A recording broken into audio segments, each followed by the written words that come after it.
तो मतलब देकर आते हो भाई, वो भी मेहनत है, वो भी मतलब है कि चलेगा, टूटेगा फूटेगा ठीक हो जाएगा।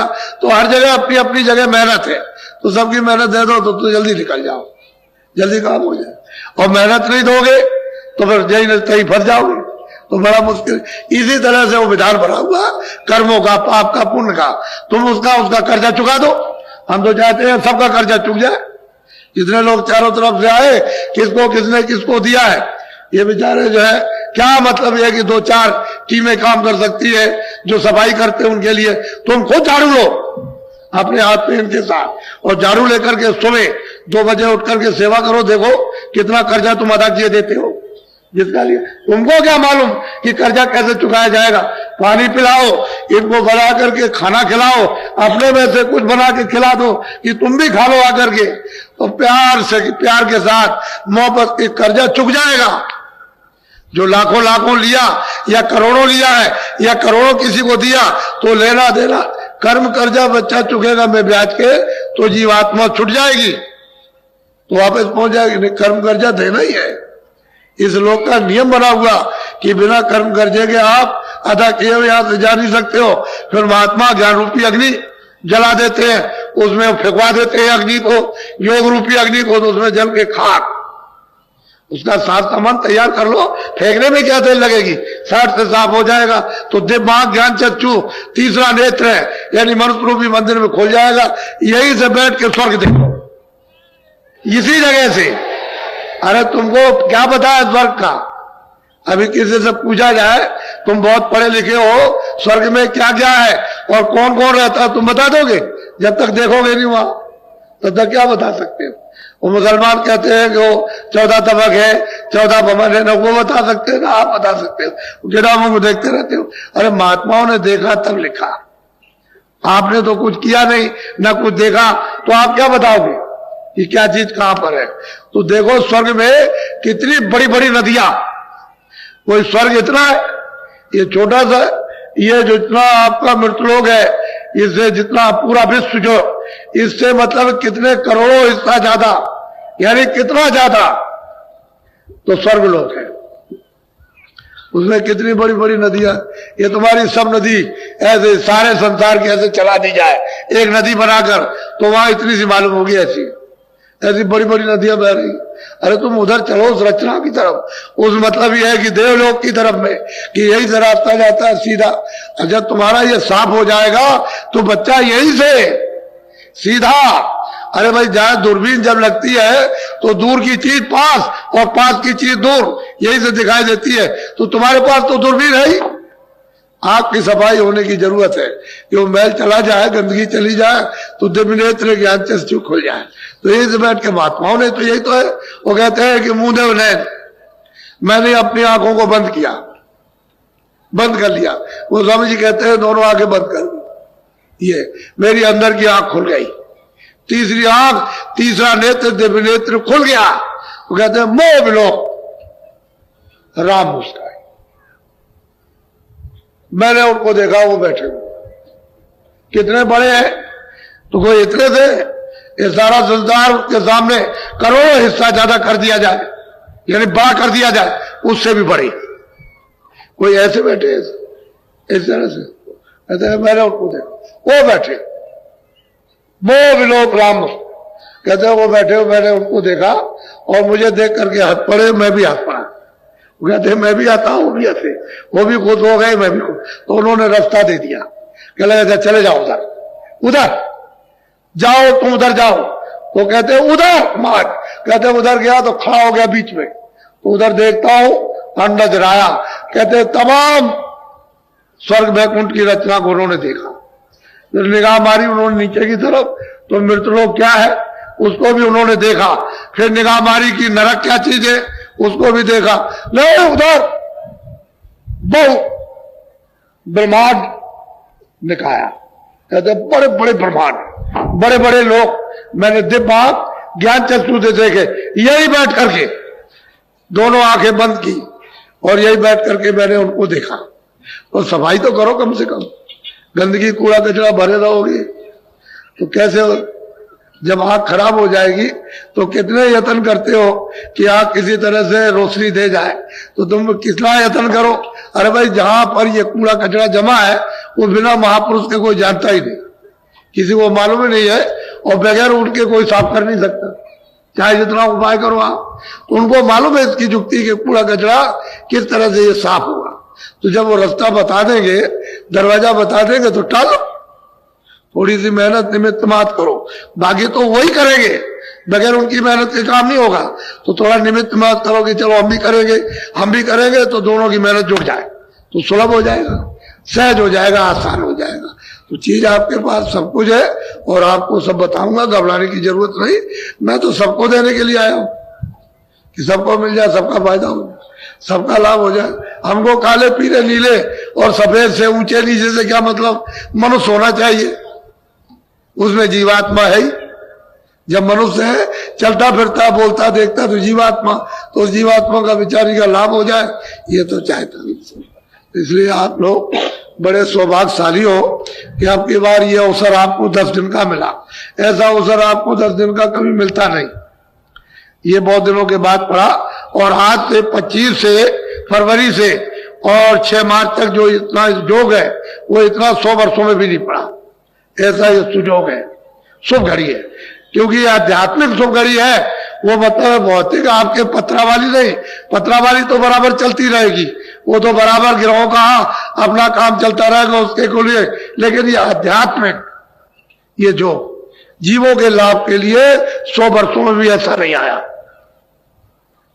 इस तरह का ऐसे तो लाभ प्राप्त करते हैं जो जिज्ञासु रहे, उनको प्राप्त होता रहा, लेकिन सामूहिक लाभ नहीं प्राप्त हुआ। ऐसा जो पढ़ा तो बहुत अच्छा कि आपने सबने दर्शन दिए, और आपने इधर आकर के हमको भी देखा, और मैं आपको देख रहा हूं। मैं तो आपको चाहता ही था, और पहले ही से बुला रहा था कि आप आओ भाई, असली काम अपना कर लो, नहीं यहाँ तुम्हारा कुछ है नहीं, किसी का कुछ नहीं है। तुम वैसे ही दिनों रात रोते हो, मेहनत करना सीख लो कि भाई मुझे खेती कैसे करना, दुकान दफ्तर का काम। अगर तुम ये कहते हो कि बच्चा मेरा, स्त्री मेरी, पुरुष मेरा, मेरा ये है, मेरा मकान है, मेरी जमीन है, ये आपका कुछ नहीं, सच्ची बात तो कुछ नहीं। मुझसे अगर पूछो, कुछ भी नहीं, आप बस जो कुछ भी है वो इसके काम लो, ये सब इसका है, इस शरीर का है, ये सब इसके काम लो।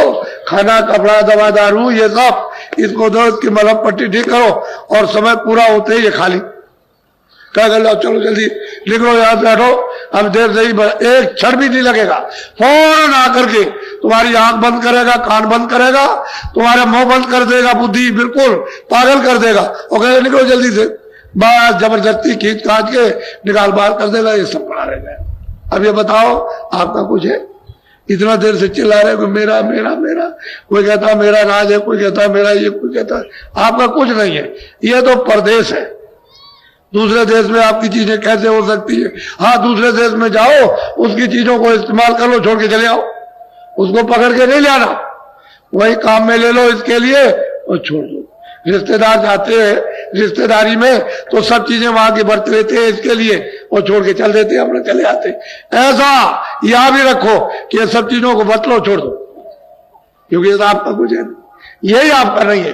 जिसने सब इकट्ठा किया है, अरे बच्चों, ये मकान किराए का तुम्हारा नहीं है, जिसने इकट्ठा किया वही चला जाएगा, तो बाकी ये सब सामान ये पड़ा जड़ रहे।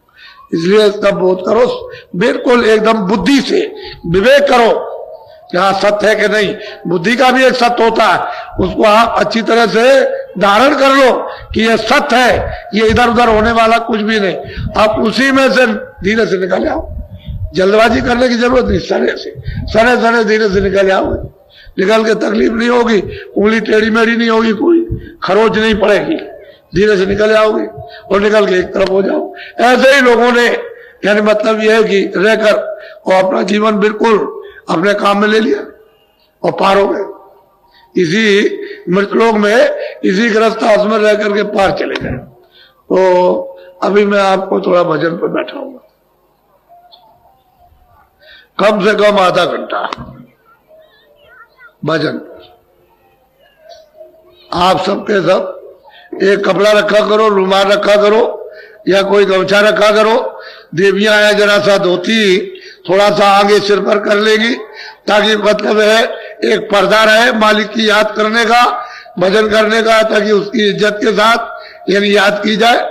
इसलिए यह होता है। ऐसा नहीं कि मतलब बड़े बूढ़े आते हैं तो बहुएं घर में पर्दा डाल लेती, ऐसे कि हम आपकी इज्जत करते हैं, हम आपको आदर की दृष्टि से देखते, यानी आपको नमन करते हैं।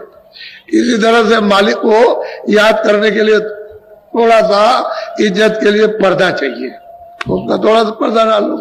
पहले समझ लो, मन को, बुद्धि को, चित्त को, ये दोनों आंखों के बीचों बीच ये जीवात्मा बैठी है। इधर देखो, इधर, ये इसी को हिंदी में कहते हैं हृदय, उर्दू में कहते हैं दिल, अंग्रेजी में कहते हैं हार्ट। ये दोनों आंखों के मध्य भाग में बीचों बीच इसमें तीसरी आंख है, तीसरा कान है, तीसरी नाक है। दो आंख, दो कान, दो नाक शरीर में, एक आंख, एक कान, एक नाक उस जीवात्मा में। और वो कुदरती है, जहां से आई थी वहीं से लेकर के आई है। बीच में पर्दा पड़ा हुआ, उसको उतारते चले जाओ, पर्दा उतरता जाएगा, वो निकलती चली जाएगी और बिल्कुल एकदम निकल जाएगी, बिल्कुल नूरी नूर, बाकी उसमें कुछ नहीं है, नूरी नूर है, प्रकाश ही प्रकाश है, उसमें आवाज ही आवाज है, शब्द ही शब्द है, साउंड ही साउंड उसमें, दूसरी और कोई चीज इतनी सुंदर कि उससे सुंदर कोई चीज है ही नहीं इस जगत में। क्या कहीं नहीं सुंदर, वास्तविक जो उसका रूप है अरूप है। तो इसलिए आप मन, बुद्धि, देखो इधर, ये दोनों आंखों के मध्य में जीवात्मा अंदर बैठी है, यानी बीचों बीच में, और इसके चारों तरफ मन, बुद्धि, चित्त बैठे हुए। तो ये किसके कारण हरे भरे हो रहे? वैसे तो ये भी जड़ खोल है, लेकिन जीवात्मा की चेतनता से, सूरत की चेतनता से, रूह की उस चेतनता से ये सब काम करते हैं। अगर वो न रहे तो एक भी नहीं रह सकते। तो ये चारों तरफ बैठे हुए घेर कर, मन है, बुद्धि है, चित्त है, अहंकार है। तो मन को, बुद्धि को, चित्त को यही कानों के साथ रोक कर आधा मिनट, 1 मिनट, 2 मिनट, यानी, और ऊपर से जो नाम की आवाज आ रही, ऊपर से आ रही, अपनी जमीन से, अपने देश से आवाज दे रहा, और वो सामने आवाज ऐसे टिकी हुई है। तभी तो कहते हैं कि आरती और कीर्तन घनाघोर हो रहा, 24 घंटे चारों जुगों से एक रफ्तार आरती और कीर्तन हो रहा, कभी बंद नहीं होता, और तुम्हारे कानों तक आवाज आती है यहां तक। लेकिन क्यों नहीं सुनाई देता? कि कान तुम्हारे गंदगी के कारण बंद, बहरे हो गए, इसलिए सुनाई नहीं देता। आंख तुम्हारी अंधी हो गई, इसलिए दिखाई नहीं देता। नाक तुम्हारी जो है वो बंद हो गई, तो सूंघने को नहीं मिलता। सब चीज आ रही उधर से, पर तुमको होश नहीं होता। तो महात्मा आते हैं कि भाई इस तरह से तुम जरा सा, थोड़ा सा इधर से ध्यान हटा के उधर ख्याल करो, देखो वो नाम की डोर मिल जाए।